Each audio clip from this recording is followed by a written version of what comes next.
Hi friends, దీన్ని చలిబోనం అంటారు.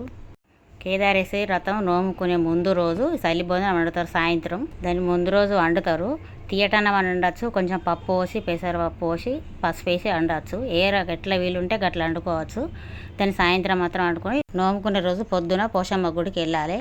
బోనంతో పాటు మనం వండుకున్న బోనము, కొబ్బరికాయ, పువ్వులు ఉంటే, నూనె, ఉల్లిగడ్డలు, ఉదిబస్తీలు, వత్తి అక్కడ వేయటానికి వత్తి, పసుపు, కుంకుమ, నీళ్లు, మామిడాకులు, వీలుంటే కడప కడుక్కొని ముగ్గేసుకోవచ్చు. అక్కడ అయ్యగారు ఉన్నాడు కాబట్టి మేము మంది బాగున్నారు కాబట్టి మేము ఏం చేయలే. అవన్నీ అయ్యగారికి ఇస్తే అన్నీ చేసి దేవునికి పెట్టి మాకు ఇచ్చిండు.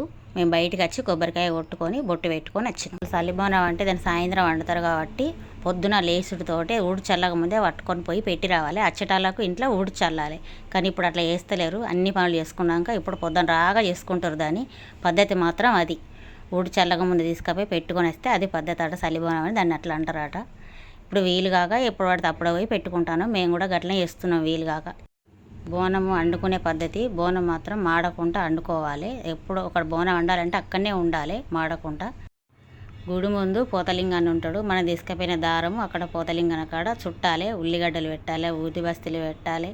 మనం అన్నం కూడా వండుకపోతాం కదా బోనము, అక్కడ కూడా ఒక ఆకు పెట్టాలి. మనం తీసుకుపోయిన రీల్ దారం ఉంటుంది తెల్లది, తెల్ల దారమే చుట్టాలి. దానికి ఏం పసుపు రాయొద్దు. ఎక్కువ మటుకు తెల్ల దారమే చుడతారు ఆ దేవునికి. పక్కకే మర్రి చెట్టు ఉంది ఎదురుగా. తీసుకుపోయిన బోనము అక్కడ 5 ఆకులు పెట్టి పెట్టాలి. ఏ ఆకులైనా పర్వాలేదు, మామిడి ఆకులైనా, మర్రి ఆకులైనా, ఏ ఆకులైనా కానీ 5 పెట్టి నీళ్లు ఆరగించి దండం పెట్టుకొని కొబ్బరికాయ కొట్టాలి. మర్రి ఆకులు కొనుకొచ్చుకున్న ఇంట్లో దీపాలు కూడా పనిచేస్తాయని మర్రి ఆకులలో పెడుతున్న దేవునికి 5 ఆకులు పెట్టాలి. 5 పెట్టి అందులోకెళ్ళి ఒకటి తీసుకుపోయి పోతలింగన్న కాడ పెట్టాలి. అవి కొసలు ఉన్నాయి పొందుతలేవని కాడలు దుంచేసి మంచిగా ఆగుతుందని పెడుతున్నా. అక్కడ పెట్టిన బోనాన్ని మిగిలిన మనం ఇంటికి తీసుకొచ్చుకోవాలి. పెట్టిన దాంట్లోకెళ్ళి కొంచెం అంతా మన బోనం గంజులో వేసుకొచ్చుకోవాలి. అది ప్రసాదం లెక్క మనం ఇంట్లో అందరం తీసుకోవాలి. మామిడాకులు తీసుకుపోయిన తోరణాలు కట్టడానికి అక్కడ దారం లేదని ఇక్కడ చెట్టుకు చెక్కినాము. తీసుకుపోయింది మళ్ళీ వాపసు తెచ్చుకోవద్దు కదా అని చెట్టుకు చెక్కినాము. కట్టడానికి దారం లేదని. బోనం ఇంత అని ఏం లేదు కొలత, ఎంతైనా వండుకోవచ్చు.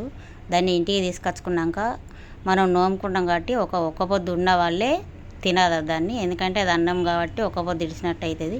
మిగతా ఇంట్లో ఎవరైనా అన్నం తినచ్చు బోనం కాబట్టి. పోషమ్మ తల్లికి పెట్టినాకనే బోనం సమర్పించినాక మేము సాయంత్రము కేదారేశ్వరి వ్రతం నోముకుంటాం. ఫస్ట్ అయితే ఈ దేవునికి పెట్టినాకనే ఏది చెయ్యం మేము ఏ పని అయినా కానీ. ఈ వీడియోలో మీకు చెప్పినవన్నీ అర్థమైనాయి అనుకుంటున్నా. మీకు నచ్చితే లైక్ కొట్టుండ్రి. ఎవరైతే నోముకుంటారో వాళ్ళకు షేర్ చేయండి.